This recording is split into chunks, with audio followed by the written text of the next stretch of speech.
So, welcome everyone to the Lochaber aluminium smelter just outside Fort William in the Scottish Highlands. I'm Ben Ando from Revolution Trains and this is Mike Hale. Hi.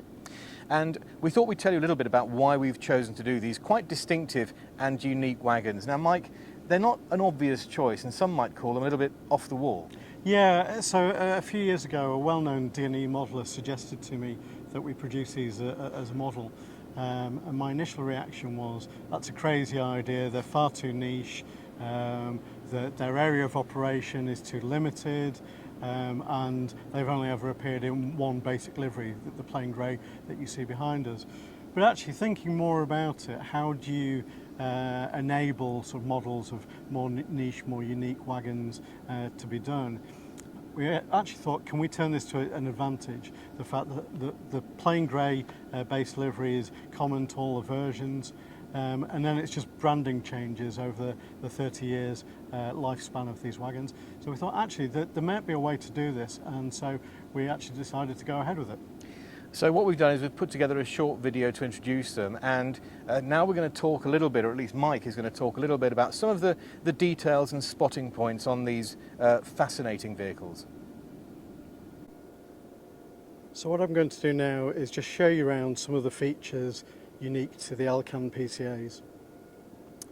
As you can see, they've got a very distinctive metal air barrel design. That's coupled with the metal air discharge system. The suspension type is original parabolic suspension. According to some of the engineers, this helps with track maintenance on the West Highland line. As built, the Alcan PCAs had ladders that came down. You can probably just about see the attachment points from the roof walkway. During the mid-2000s, all the ladders were removed, so none of the wagons now have ladders. And as you can see, the tanks feature a full-length walkway on both sides, and on the roof they've got a series of manhole covers with metal air branding on them.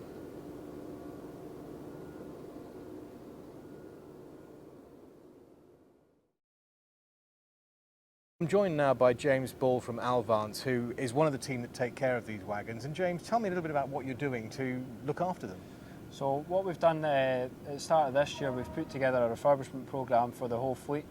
So we've got 36 wagons in total that's in our running operation, and following up from doing some ultrasonic inspections on them, we've identified that we've had some areas of surface corrosion. So we've taken into consideration all the details from that, and we've built a habitat for them down at our port facility in Blyth. So we've got a good logistical area there to carry out the works, and we're shot blasting and repainting and rebranding all of our wagon fleet.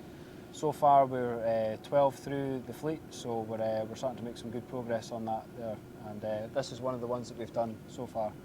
So, and the aim is to prolong their lifespan? Yes, so by doing this we'll obviously reduce any corrosion going further. There hasn't been significant amounts of corrosion on them, but we're just trying to take some preventive measures just now, so we'll get a wee bit longer out of them, and because they're a good fleet to work with. So yeah.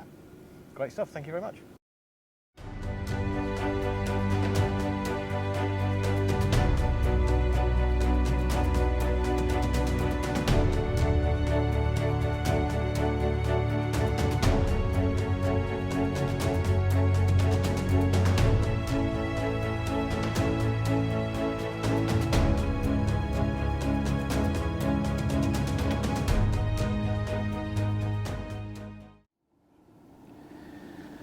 So there's something about the detail of these wagons, and I think we ought to also talk to you a little bit about how we're planning to sell them. So Mike, first of all, talk us through the livery variations.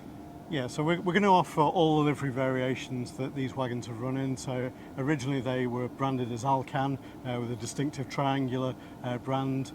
Later on in their life in that brand, it's sort of faded out into the shadow of the shape. So we'll offer what we're calling a debranded Alcan version. Then we'll start to move into the more modern variants of the livery, so the Rio Tinto Alcan, and then obviously into the current pairs of liveries, the Loch Arbor Power, Liberty Aluminium, and the right up to date Alvance version. So that's the liveries. What about the actual format and the price of these models? Yeah, because these are unique models, we recognise that it's difficult to make this work financially. So what we've decided to do is we're going to sell them as packs of 4.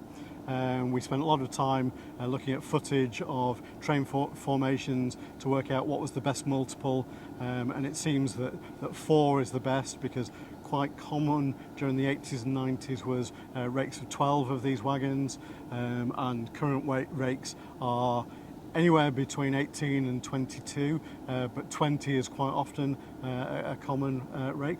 So they'll come in packs of 4. All the individual numbers in each pack of 4 will be unique, and that will enable modelers to build up realistic rakes for their chosen era. So I mean, these wagons, they are niche, they are a bit left field, but the Railways of Scotland are always popular. They run on one of the most spectacularly beautiful lines in the British Isles, and we're hoping that they'll be popular, and we're hoping that by doing it this way and only selling via Revolution, we'll be able to make these niche wagons a reality. So now it's over to you.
Did you see that in the bushes?